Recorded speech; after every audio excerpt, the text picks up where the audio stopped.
നമുക്കുണ്ടാകുന്നത്. അതുവരെ എന്തിനാണ് ഈ ജീവിതം? എല്ലാ ദിവസവും വെറുതെ എണീക്കുന്നു, വെറുതെ ജോലികൾ ചെയ്യുന്നു, വെറുതെ ഭക്ഷണം കഴിക്കുന്നു, വെറുതെ കിടന്നുറങ്ങുന്നു.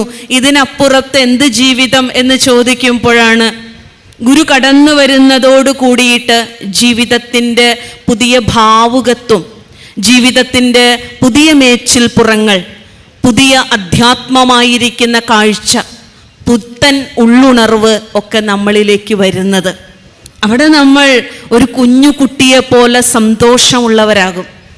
ജീവിതത്തിൽ എല്ലാം നേടിയിട്ട് സന്തോഷിക്കാൻ ഒരു സമയമൊന്നുമില്ല.